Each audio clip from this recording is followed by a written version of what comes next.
Yeah. Well, it's very relevant as well because, you know, it being Pride Month, you know, and every like company ever slaps a rainbow flag on its logo and goes, "Yay, the gays!" We've only got 10 minutes. Broader communities that are corporations and employers could do better with diversifying what their offices look like. Diversity. I think diversity in general. Diversity. Representation. jQuery being everywhere. Diversity. Diversity. What would have made it easier would have been if there was more females just in the room, because it wouldn't have felt so, I wouldn't have felt so alone. Tech industry and tech investment still has a particular picture of what a deep technology entrepreneur looks like. I have been in a meeting with external people where they just assume I wasn't technical because I don't look like what they think an engineer should look like. Well, the buzzwords out these days are diversity and inclusion, right? Which, as buzzwords, I hate, but in actuality, in practice, I love. So seeing more women of color, seeing more queer people. And even just going to events, I often find, especially around 3D printing, I'll, you know, be there. I'm one of the only females in the room. And I'll like go and look at some equipment, big 3D printer, and you know, someone might start explaining what it is to me, and oftentimes I already know. I actually think that as an industry we are trying. We've just got to be really careful what inclusion really means, right? It doesn't just mean, sweet, look, everyone looks different in our team, cool. And then be like, they can't make any of the important decisions. It's still going to be the people at the top. We're living in such a melting pot of a city, a society, and like how can we create spaces that are conducive for women and diverse groups of people to really thrive. Especially for Māori Pasifika, there's a bit of a problem because, you know, government and so what are putting money towards to help, you know, increase the number. We have some random like people trying to rock up, trying to understand how we are, trying to understand tikanga or for me Samoa and all that jazz. And I think a problem is instead of trying to go and create business processes and all that stuff, come break bread with us, you know, come have a feed, come see and taste and feel our culture, because that's what molds each and every one of our people, especially here in Aotearoa.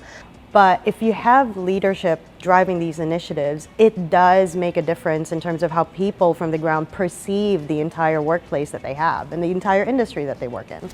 They do this sort of collect them all, and they just collect one of each from a marginalised group and pat themselves on the back for doing that, but they don't recognise that they're still defaulting a very much privileged group still.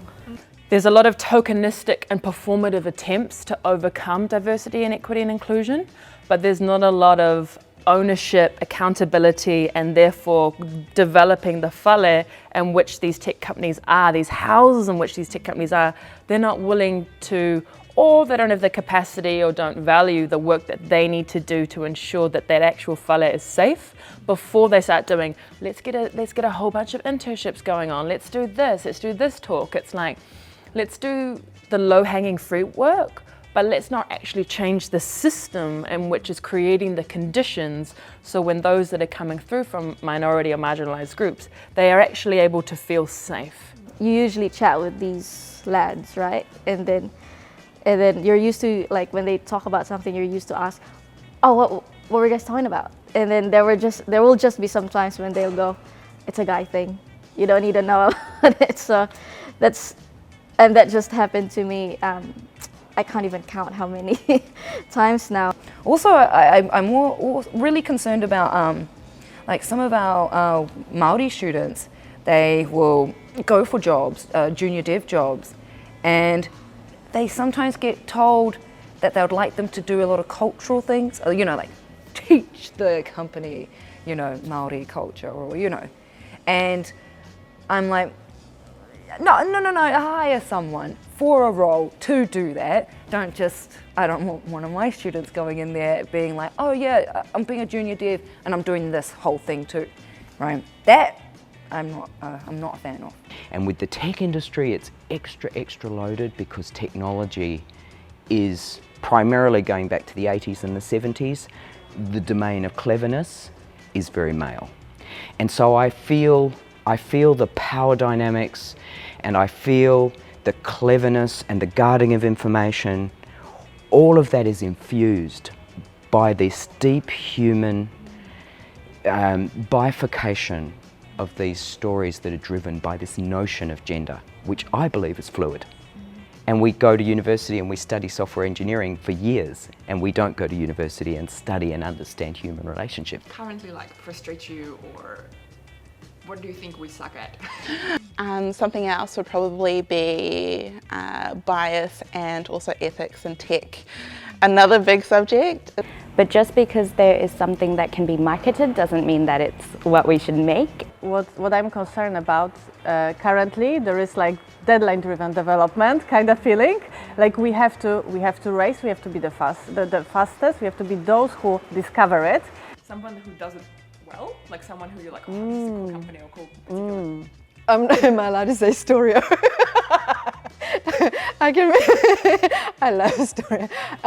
I think, actually I was speaking to Joyous, the people at Joyous the other day, and they specifically said that they have taken like 3 years to develop a certain part of their product because they wanted to be careful. And that's the first time I've heard that from anyone.